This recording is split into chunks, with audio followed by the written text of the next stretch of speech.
నమస్తే న్యూస్ 24 తెలుగుకు స్వాగతం. వార్తల్లోని ముఖ్యాంశాలు ఇప్పుడు చూద్దాం. ప్రజల సహకారంతోనే గ్రామాల్లో పరిశుభ్రత సాధ్యమవుతుందని ఎస్డబ్ల్యూఎస్ జిల్లా కోఆర్డినేటర్ శ్రీనివాసరావు అన్నారు. బాపట్ల జిల్లా పంగులూరు మండలంలో ఎంపీడీఓ కార్యాలయంలో బుధవారం వికేంద్రీకృత గ్రామీణ ఘన వ్యర్థాల నిర్వహణపై మండల స్థాయి మాస్టర్ ట్రైనర్లకు దిశానిర్దేశం కార్యక్రమం జరిగింది. ఈ సందర్భంగా శ్రీనివాసరావు మాట్లాడుతూ గ్రామీణ ప్రాంత ప్రజలకు పరిశుభ్రత గురించి గృహ స్థాయిలోనే తడి చెత్తను పొడి చెత్తను వేరు చేసి పారిశుద్ధ కార్మికులకు అందించే విధంగా అధికారులు, వాలంటీర్లు, సచివాలయ సిబ్బంది, ప్రజాప్రతినిధులు అవగాహన కల్పించాలని కోరారు. ఈ కార్యక్రమంలో ఎంపీడీఓ రామాంజనేయులు, ఈఓఆర్డి రాంబాబు, పంచాయతీ సెక్రటరీలు, ఇంజనీరింగ్ అసిస్టెంట్లు, సర్పంచ్లు, వాలంటీర్లు, శానిటేషన్ కమిటీ సభ్యులు, క్లాబ్ మిత్రాలు, ఐటీసీ సెర్చ్ సంస్థ ప్రతినిధులు ప్రదీప్, ఏసబు పాల్గొన్నారు. రాజకీయ నాయకులు ఇటువంటి వాళ్ళందరూ కూడా స్థానికులు వాళ్ళు ఈ కార్యక్రమంలో దృష్టి పెట్టాల్సినటువంటి అవసరం ఉంది. వాళ్ళకి ఈ కార్యక్రమం యొక్క ఉద్దేశాలు తెలియజేయాల్సినటువంటి అవసరం ఉంది. ఎందుకు ఈ కార్యక్రమాన్ని చేసుకోవాలి అనేటువంటి విధానం ఆ గ్రామంలో ఉన్నటువంటి అటువంటి వ్యక్తులకి తెలియజేయాల్సినటువంటి అవసరం ఉంది. కనీసం నెలకో 2 నెలలకో ఒకసారైనా దీని మీద చర్చించుకునేటువంటి విధానం, లేకపోతే జనరల్ మీటింగ్లో అయినా కూడా 1 గంట 2 గంటలు మాట్లాడుకునేటువంటి పరిస్థితి మనందరం కూడా చేయాల్సినటువంటి అవసరం. సో ఏదైతే ప్రాపగాండా లేదా ప్రచారం జరుగుతూ ఉందో తద్వారానే ఈ కార్యక్రమం ముందుకెళ్తా ఉంది. ఎక్కడైనా సరే ఈ కార్యక్రమం ఆఫీసుల్లోనో, మండల లేకపోతే గ్రామ స్థాయి, జిల్లా స్థాయి, రాష్ట్ర స్థాయి, దేశ స్థాయిలో ఎక్కడా కూడా ఆఫీసుల్లోనో లేకపోతే ఇంకో రకమైనటువంటి సమావేశ మందిరాల్లోనో జరిగేటువంటి కార్యక్రమం కాదు. ఖచ్చితంగా కూడా గ్రామ స్థాయిలో జరిగేటువంటి కార్యక్రమం. మనం ఎంత చెప్పుకున్నా గ్రామ స్థాయిలోకి వెళ్ళలేకపోయినటువంటి పరిస్థితుల్లో ఈ కార్యక్రమం ముందుకెళ్ళదు. గ్రామంలో ఉన్నటువంటి క్షేత్రస్థాయిలో ఉన్నటువంటి అందరికి కూడా ఈ కార్యక్రమం మీద అవగాహన ఉండాలి. దీన్ని ముందుకు తీసుకెళ్ళాలి. ఏదో రిక్షాలు తిరుగుతా ఉన్నాయి, గవర్నమెంట్ జీతాలు ఇస్తా ఉంది అనేటువంటి పరిస్థితుల నుంచి మనం వేసేటువంటి వ్యర్థాలని, మనం పడేసేటువంటి వ్యర్థాలని ఎందుకు పంచాయతీలు తీయాల్సినటువంటి పరిస్థితులు ఉన్నాయి. మనమే దాన్ని బిన్స్ లోనో లేకపోతే ఇంకో రకమైనటువంటి డబ్బాల్లోనో వేసి గ్రీన్ అంబాసిడర్కి ఇచ్చేటువంటి విధానం చెయ్యాలి అనేటువంటి ఆలోచన గ్రామంలో ఉన్నటువంటి ప్రజలకు రావాల్సినటువంటి అవసరం ఉంది. ఇది జరగాలంటే వాళ్ళకి ఈ కార్యక్రమం యొక్క లోటుపాట్లు, ఉద్దేశాలు ఇవన్నీ కూడా మనం తెలియజేయాల్సినటువంటి అవసరం ఉంది. ఖచ్చితంగా అందుకోసమే మీ అందరికి కూడా తెలిసే ఉంటుంది, వాటర్ అండ్ శానిటేషన్ కమిటీని అన్నింటినీ కూడా ఏర్పాటు చేసిన ప్రతి గ్రామ పంచాయతీకి కూడా కనీసం నెలకో 2 నెలలకో దీని మీద దృష్టి పెట్టాల్సినటువంటి అవసరం. కనీసం ఒక అరగంట సేపు ఏ విధంగా ఈ కార్యక్రమం జరుగుతూ ఉంది, వ్యర్థాలను సేకరిస్తా ఉన్నారా, ఎన్ని కేజీల వ్యర్థాలు వస్తా ఉన్నాయి, ఎక్కడ తీసుకెళ్తా ఉన్నారు, 3 రోజులు 4 రోజులు షెడ్ దగ్గర తీసుకోకుండా రోడ్ల మీద పడేసేటువంటి పరిస్థితులు ఉన్నాయి ఈ రోజు చాలా గ్రామ పంచాయతీలు. సో ఈ విధానంగా రోడ్ల మీద ఈ వ్యర్థాలన్నీ పడేసుకుంటా ఉంటే ఎక్కడో ఇళ్ల దగ్గర లేకపోతే కనిపించకుండా వేసుకునేటువంటి ప్రాంతాల్లో ఉన్నటువంటి వ్యర్థాలని, ఆ 250 ఇళ్లకు సంబంధించినటువంటి వ్యర్థాలని గ్రీన్ అంబాసిడర్ తీసుకొచ్చి ఈ రోజు రోడ్ల మీద, కాలువల మీద లేకపోతే వాగుల మీద పోసేటువంటి పరిస్థితులు.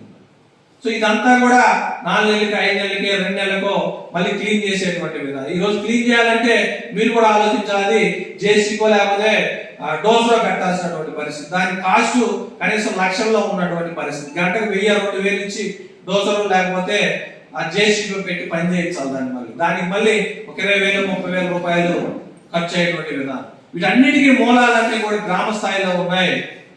సో కాబట్టి దీని మీద మీరు అందరూ కూడా దృష్టి పెడతారని ఆశిస్తా ఉన్నాం.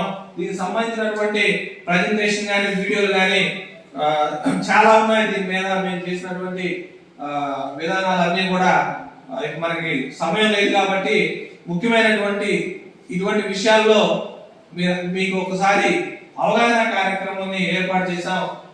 రాబోయే రోజుల్లో దీని మీద పూర్తి స్థాయిగా మనం ఈ కార్యక్రమం గురించి 1 వారం 10 రోజుల్లో మనకు ఒక షెడ్యూల్ ఉంది. దాని ప్రకారం ఈ కార్యక్రమాన్ని ఎట్లా ముందుకు తీసుకెళ్తా ఉన్నాం, ఇప్పటి వరకు ఉన్నటువంటి పరిస్థితులు ఏమున్నాయి, ఏ కార్యక్రమం ఏ గ్రామ పంచాయతీలో జరుగుతూ ఉంది, ఇంకా జరగలేనటువంటి గ్రామ పంచాయతీలు కారణాలు ఇవన్నీ జరిగేటువంటి విధానం ఎట్లా చేస్తా ఉన్నారు, గ్రీన్ మాస్టర్ వేతనాలు కానివ్వండి, షెడ్ మెయింటెనెన్స్ కానివ్వండి, అదేవిధంగా ఈ శానిటేషన్ కంపెనీలు కానివ్వండి, వీటన్నిటి మీద పూర్తి స్థాయిలో మనం చర్చించుకున్నటువంటి ప్రయత్నం చేద్దామని ఆశిస్తూ ఇంజనీరింగ్ డిస్ట్రిక్ట్కి ఇట్లనే కోఆర్డినేటర్ గారికి, ఈఓపి అరణాలి గారికి అందరికీ ముందుగా నమస్కారాలు.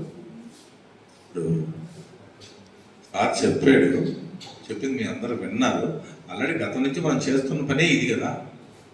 మనకున్నది హరిత రాయబారులు ఆల్రెడీ మనకు ఎస్టాబ్లిష్ అయ్యి ఉన్నారు, ప్రతి చోట ఉన్నారు, ప్రతి 200 ఏళ్ళకి ఒకళ్ళ, అంతేనా? 250 హౌస్లకు ఒక గ్రీన్ అంబాసిడర్ ఆల్రెడీ ఉన్నారు. మనకు హరిత రాయబారులు అంటే గ్రీన్ అంబాసిడర్సే కదా, ఉన్నారు ఆల్రెడీ. ఎస్డబ్ల్యూపీ షెడ్లు కూడా ఉన్నాయి. కాకపోతే ఇక్కడ మనకు జరగాల్సింది ఏంటంటే ఎస్డబ్ల్యూపీ షెడ్ల నిర్వహణ అనేది ఇక్కడ కొంచెం క్రిటికల్. ఇప్పటి వరకు అది కొంచెం ఇబ్బందిగా ఉంది. ఇక రాబోయే రోజులు మనకు ఖచ్చితంగా అది ఇబ్బంది అయితే ఉండదు. ఎందుకు ఉండదంటే 15th ఫైనాన్స్ గైడ్లైన్స్ రూల్స్ మొత్తం మారిపోయింది, అందరికీ తెలుసు. దాంట్లో ఖచ్చితంగా మనము ఈ శానిటేషన్కి ఒక పోర్షన్ డెఫరెంట్గా ఎవరికి ఇష్టం ఉన్నా ఇష్టం లేకుండా దాని మీదనే ఖర్చు చేయాలి. ఇది నిబంధనే కదా, సిస్టమ్ అని తీసుకోదు మనం పెట్టే కానీ. కాబట్టి ఖచ్చితంగా దీనికే పెట్టాలి. ఇప్పుడు నేనేం చెప్తున్నానంటే మొట్టమొదటిసారిగా మీకు వచ్చే గ్రాంట్లో నుంచి ఏదైతే శానిటేషన్ పోర్షన్ ఉందో ఆ శానిటేషన్ పోర్షన్ మినిమం, ఆ బ్లీచింగ్ కొంటాము, ఆ సున్నం కొంటాము, ఇవి కాకుండా అవి రిక్వైర్మెంట్ వరకు కొనుక్కోండి. అంతవరకే మొత్తం 5 బస్తాలు లోడ్ ఇచ్చేస్తాం అనుకుంటా. దానికి కొంచెం తీసి పక్కన పెట్టేసి రిమైనింగ్ బ్యాగ్ తక్కువ అమౌంట్ పెట్టండి. దానికే మాట్లాడుకో, తక్కువ అమౌంట్ పెట్టి ముందు ఎస్డబ్ల్యూపీసీ షెడ్ రిపేర్లకు ఎక్కువ అమౌంట్ పెట్టండి. రిపేర్లకు వేరే చోట నుంచి డబ్బులు ఇవ్వదు ప్రభుత్వం, ఇక్కడి నుంచి డైరెక్ట్ మీకే ఇస్తుంది 15th ఫైనాన్స్. నిన్ననే మీరు విన్నారు, మన గౌరవ స్పెషల్ చీఫ్ సెక్రటరీ గారు వీసీలు చెప్తున్నారు. దగ్గర మనకు దీనికి సంబంధించి త్వరలో 3,000 కోట్ల రూపాయలు రాబోతుంది 15th ఫైనాన్స్ గ్రాంట్. ఈ 15th ఫైనాన్స్ గ్రాంట్ లో మనకు ఎంత 30% దానికి శానిటేషన్ 30% పెట్టాలి. అంటే 100 రూపాయలు గవర్నమెంట్ ఇస్తే 70 రూపాయలు తీసి ఖచ్చితంగా శానిటేషన్ మీదనే పెట్టాలి. ఈ 70 రూపాయలు మీరేం చేస్తున్నారంటే ఈ 30 రూపాయల్లో 30 రూపాయలకి ఎత్తుకెళ్ళి ఏదో కొంటున్నారు. అది కరెక్ట్ కాదు. ఇప్పుడు 30 రూపాయల్లో నేనేమంటానంటే 5 రూపాయలుగా కొనండి. మీరు దానివల్ల కొమ్మలేమనుకో, ఆల్రెడీ మీ దగ్గర ఉంది. మిగతా 25 రూపాయలు వచ్చేటప్పటికి పర్మనెంట్ ఇన్ఫ్రాస్ట్రక్చర్ మీద పెట్టండి. ఏంటి మనకు ఇమీడియట్ గా నీడు ఎస్డబ్ల్యూపీ షెడ్ దగ్గర బోర్ ఒకటి, ఎస్డబ్ల్యూపీ షెడ్ పైన కప్ ఒకటి, రిక్షా రిపేర్లు, అలానే గ్రీన్ అంబాసిడర్ సాలరీస్ దీంట్లో రావు, అంటైలో వస్తాయి, దీంట్లో రావు, సాలరీస్ లేదు కాబట్టి.